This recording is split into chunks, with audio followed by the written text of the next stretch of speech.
¿Qué me pasó? Ya recuerdo. Estaba en mi Ferrari en la autopista, cerca del redondel del seguro. El carro derrapó y me estrellé. Y después, ¿se acuerdan la anécdota esa de que en una corrida de toros en el CREA, un torero no podía matarle al toro y alguien le gritó: llévenle al seguro? Al toro no le llevaron, me llevaron a mí y ya me mataron. Mi chulla vida se acabó.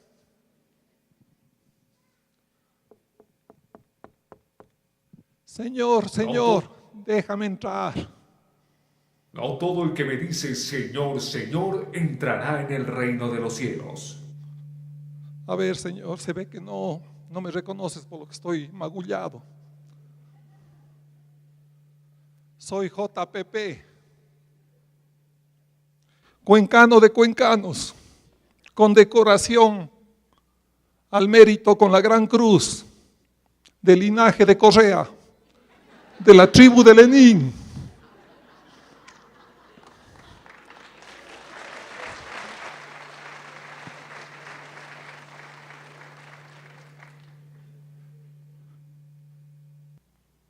Nada. Déjame decirte, hace 10 años, en una reunión dominical en la iglesia que está en la 10 de agosto y Loja, te acepté. Y de ahí todos los domingos he venido religiosamente. Debo reconocer que muchas llego tarde, pero no soy el único. Hasta antes llegan también así.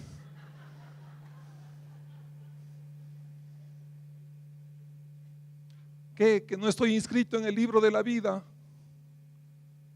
Bueno, déjame decirte algo más. 2 años estuve en el instituto ministerial.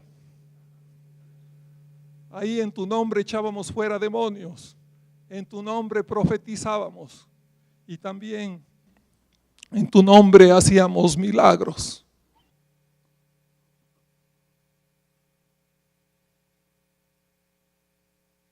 ¿Por qué tanto silencio, Señor? Siempre diezmaba, aunque realmente me dolía el bolsillo.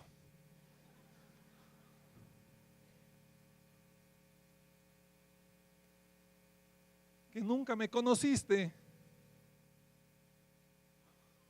pero no me insultes. ¿Cómo me vas a decir hacedor de maldad? Como si le hubiera robado las elecciones a Lazo. Bueno, si no me dejas entrar, tendré que ir al lugar que ya me tienes preparado. Dicen que ahí está calientito y las Kardashian son las anfitrionas. Hasta la próxima, Señor. Me voy.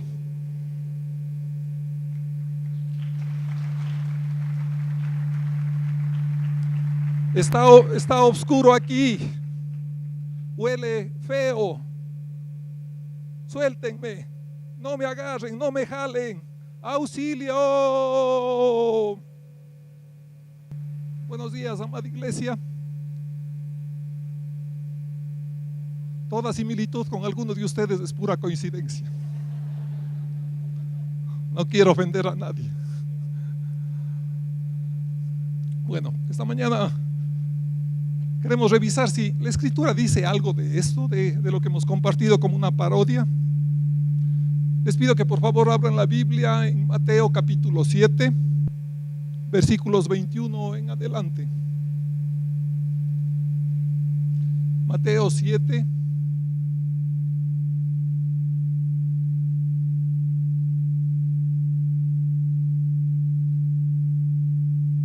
Dice la palabra del Señor lo siguiente: no todo el que me dice Señor, Señor entrará en el reino de los cielos, sino el que hace la voluntad de mi Padre que está en los cielos. Cambio de micrófono, está bien.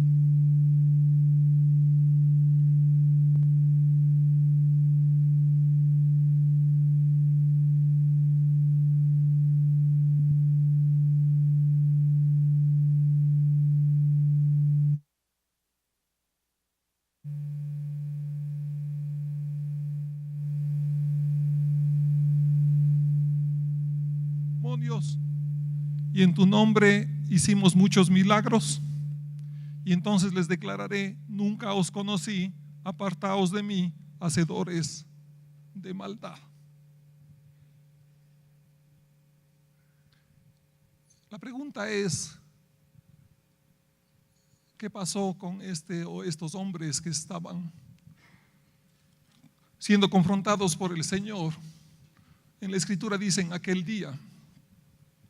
Dice: muchos me dirán en aquel día. Entonces está hablando del tiempo del fin y del tiempo en el cual cada uno de nosotros irá personalmente a estar delante de nuestro Señor Jesucristo. Y lo que vemos en la Escritura, el versículo clave por la razón que Jesucristo rechazó a estos hombres es este: y entonces les declararé: nunca os conocí, apartaos de mí. Siempre ha habido una controversia en el cristianismo entre qué sucede con nuestra salvación, si es que cuando entregamos nuestra vida o nos convertimos, es para siempre, está la vida eterna asegurada, o es que entramos en una montaña rusa de que somos salvos, no somos, somos salvos, no somos. Y creo que eso vino también del lugar en donde nos congregábamos antes muchos de nosotros. Pero déjenme mencionarle algo de lo que ha sucedido en la historia de la iglesia. En la iglesia cristiana primitiva, la única forma que las personas se convertían era con arrepentimiento sincero y con bautismo en agua. Hay varias escrituras en Hechos, sobre todo, que es la historia de nuestra iglesia, en la cual, por ejemplo, Pedro en el capítulo 2, cuando comparte sobre Jesucristo y los judíos le preguntan: ¿y ahora qué debemos hacer?, él dice textualmente esto: arrepentíos y bautícese cada uno de vosotros para perdón de los pecados y recibiréis el don del Espíritu Santo. Cuando Jesucristo estaba despidiéndose de los apóstoles, les dijo: vayan por todo el mundo y hagan discípulos en todas las naciones, el que creyere y fuere bautizado será salvo. Y cuando uno se pregunta, bueno, ¿y qué es lo que debían compartir o qué debían predicar? Lucas 28 dice claramente: así está escrito y así fue necesario que el Cristo padeciera para que en su nombre se predicara el arrepentimiento y el perdón de los pecados. Y eso era claro en la iglesia cristiana. Obviamente no había el antecedente de que las personas ya se habían bautizado, como algunos de nosotros lo hicimos de niños, o nos bautizaron sin saber siquiera el tema. Y por eso es que cuando le decían: tienes que arrepentirte de los pecados, y la forma como entregas tu vida a Cristo es bautizando. Entonces no había ningún problema. Ahora hay mucho problema porque ya tenemos el antecedente de que ya nos bautizamos, y a veces al inicio causa un poco de problemas el tomar una decisión de bautizarnos, pero al inicio no fue así. Posteriormente, la iglesia romana, cuando el imperio romano conquistó todo el mundo, y supuestamente el imperio romano, por una orden de Constantino, se volvió cristiano, la iglesia romana se convirtió en un ministerio de religión del imperio romano y tomó para sí la potestad de la salvación. Entonces ya no era Jesucristo el Salvador, sino era la iglesia, y la iglesia tenía la capacidad de prácticamente excomulgar a todo el que se oponía o todo el que quería, y trató de forzar a los judíos y a todas las otras, en todos los otros pueblos a los que fueron, de convertir a la fuerza bajo pena de muerte si es que no se declaraban de esa facción del cristianismo. Entonces los ritos y el perdón del sacerdote eran los que salvaban. Las indulgencias y el miedo era lo que predominaban. Con la reforma traída por Martín Lutero en la forma más visible, aunque no fue ni el primero ni el único que tuvo y pudo rescatar el mensaje original de nuestro Señor Jesucristo, prácticamente se volvió al modelo original, y él sacó los 5 solos, que dice: solo fe, o sea, solo salvados por fe, solo salvados por gracia, solo es importante la escritura, no la tradición, solo Cristo, y solo gloria a Dios, no al representante de Jesucristo en la tierra, que será uno de los grandes problemas de ese tiempo. Y ahí, en medio de todo esto, el arrepentimiento volvió a ser fundamental, y la predicación esta de llamar al arrepentimiento por el perdón de los pecados, o para el perdón de los pecados. Pero en la edad moderna apareció otro tipo de forma de entregarse a Cristo, y era la confesión o profesión de fe. El problema es que muchos de los que supuestamente se han convertido nunca oyeron hablar de la predicación sobre lo que es el pecado y lo que el pecado representa, la separación entre el hombre y Dios y la necesidad de restauración, esta relación, pero previo arrepentimiento de pecado por parte del hombre. Y se pasó, o se cambiaron los papeles, en los cuales ahora el hombre aceptaba a Cristo. No es que Cristo le aceptaba al hombre en el reino de Dios. Entonces, para mí eso significa que el hombre se volvió gigante y Dios se volvió enano, o Cristo se volvió enano. Entonces, Cristo ahora tiene que rogarnos que nosotros le aceptemos. Tenemos la gran potestad ahora, supuestamente, de acuerdo a esta mentirosa evangelización, de que Cristo nos viene y nos ruega que le aceptemos, cuando nosotros somos los pecadores, nosotros somos los que hemos ofendido a Dios. La Escritura dice completamente lo contrario, y eso quiero mostrarle esta mañana, porque es uno de los problemas en los cuales la iglesia está yendo para tratar de hablar de temas bonitos, pero no hablar del tema medular, que es la conversión. Porque la Biblia no dice nada de aceptación. Si usted tiene una escritura en la cual diga que debe aceptar a Cristo para entrar al reino de los cielos, le pido que por favor nos diga, porque nosotros no la conocemos. Pero si hay escrituras que dicen así. Hechos 3:19: así que arrepentíos y convertíos para que sean borrados vuestros pecados. Versículo 26: a vosotros primeramente Dios, habiendo levantado a su Hijo, lo envió para que os bendijese, a fin de que cada uno se convierta de su maldad. Imagínense. Y lo otro es, cuando Pablo se convierte, esto es lo que el Señor le dice: te envío a los gentiles para que abra sus ojos, para que se conviertan de las tinieblas a la luz y de la potestad de Satanás a Dios, para que reciban por la fe que es en mí perdón de pecados y herencia entre los santificados. Entonces, nuevamente quiero regresar al tema. Cuando estamos en el mundo, esto es lo que somos. Dice que debemos convertirnos de nuestra maldad. Somos malvados. Delante de Dios así somos. Suena duro, pero eso es lo que somos. Debemos convertirnos de las tinieblas donde estuvimos sin Cristo Jesús a la luz. Y de la potestad, ¿sabe de quién? De Satanás a Dios. Entonces, por eso es que se me hace bien irreverente el que un malvado, uno que está bajo el dominio de Satanás, tenga todavía la potestad de aceptarle a Cristo, cuando lo que estamos es desesperadamente condenados, y lo que yo quería era entregar mi vida a Cristo para que Él me reciba en su reino. Y eso que sucedió hace casi 29 años me ha dado la seguridad durante todo este tiempo de que estoy en el reino de los cielos. ¿Por qué? Porque mi conversión fue guiada por el Espíritu Santo, y la predicación que recibí en ese entonces era eso, que era un pecador y que debía convertirme para llegar a ser un hijo de Dios. Amén. Amén. Entonces, creo que es fundamental, porque cuando dice la Escritura que vayan por todo el mundo y hagan discípulos, nos está diciendo a todos, no nos está diciendo a mí o a los ancianos que están aquí o a los líderes. Entonces, cuando usted vaya y predique el Evangelio, o en su casa, o en su trabajo, o en la universidad, o donde sea, pues por favor, no predique un evangelio mutilado, predique lo que la palabra de Dios dice a través de Cristo Jesús. Amén. Amén.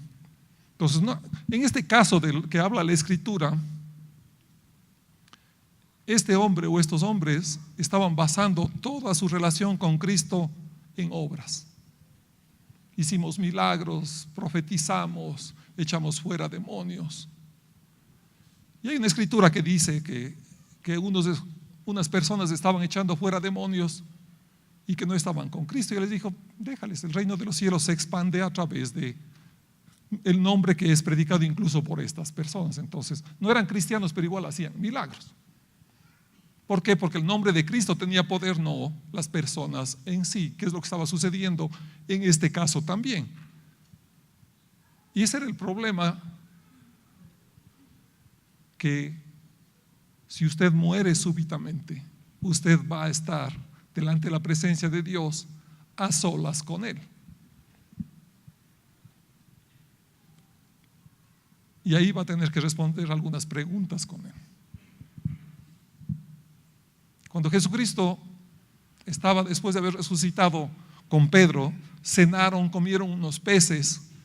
¿Y sabe qué le dijo Jesús a Pedro 3 veces? Pedro, ¿qué? ¿Me amas? Pedro, hiciste milagros, no hiciste esto, no hiciste el otro. Era bien sencillo. Pedro, ¿me amas? Tú sabes que te amo. Otra vez, apacienta mis corderitos. Pedro, ¿me amas? Tú sabes, Señor, apacienta mis ovejas. Pedro, ¿me amas? Dice que Pedro se puso triste pensando que el Señor estaba dudando de su fe. Y dijo: Señor, tú lo sabes todo. Y Él dijo: pastorea mis ovejas. Las ovejas no son de Pedro, ¿no es cierto? No eran de Pedro.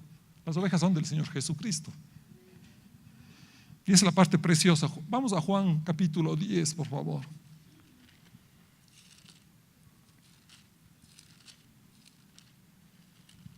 Nuestro Señor Jesucristo está hablando aquí. Él es el buen pastor. El buen pastor que da su vida por las ovejas, dijo él mismo, ¿no es cierto? Pero vamos a estar solamente en 3 versículos o 4 versículos por cuestión de tiempo. Y yo las conozco y me siguen.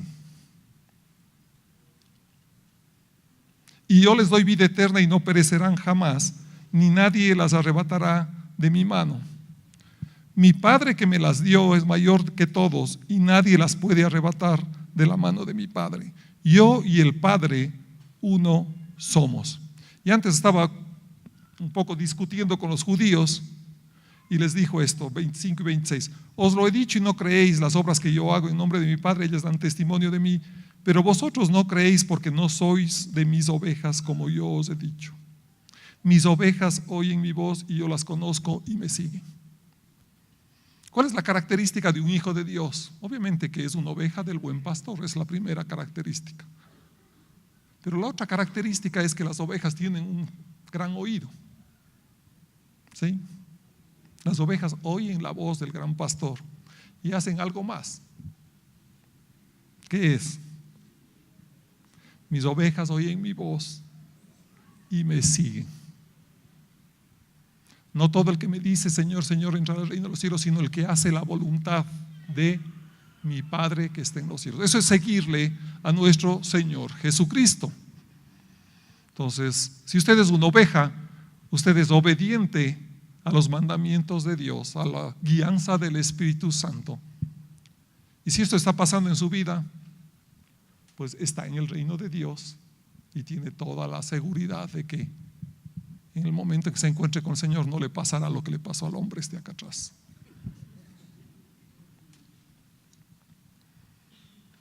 Y el Señor dijo también: por sus frutos los conocerán. Y sabe que es importante eso, pero a veces los frutos son externos y no tienen validez.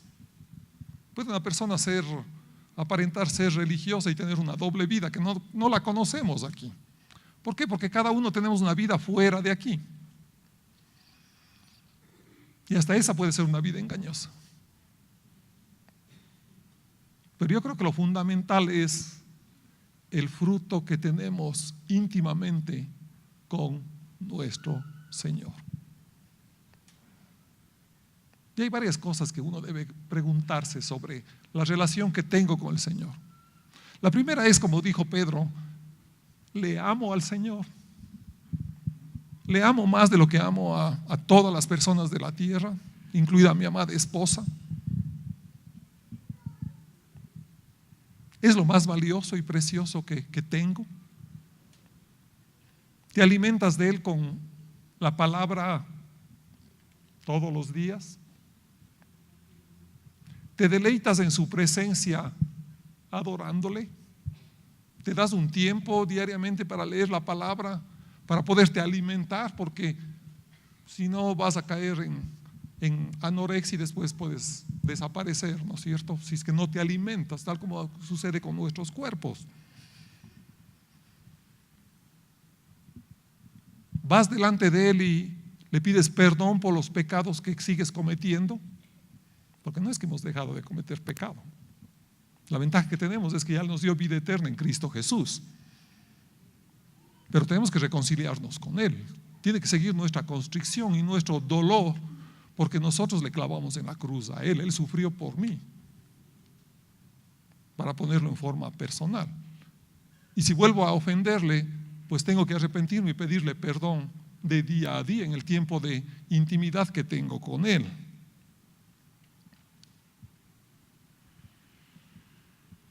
Y por último, yo creo que debemos ser activos en cuanto a mostrar lo que dijo en la alabanza. Nosotros estamos aquí para ser embajadores de Él y para mostrar su amor al prójimo. No es por las palabras que la gente va a querer oír de Jesucristo, es por el amor que nosotros mostramos a través del Espíritu Santo, siguiendo y ministrando las vidas de las personas, así como a su debido tiempo ministró mi vida. Solo quiero dejarle con eso, de que mantenga su relación con Cristo viva de día a día, y que esté seguro de que el día que entregó su vida a Cristo, Él le recibió en su reino. Son las dos cosas más importantes que quiero compartirle a usted en esta mañana. Amén. Amén. Vamos a ponernos de pie y vamos a orar.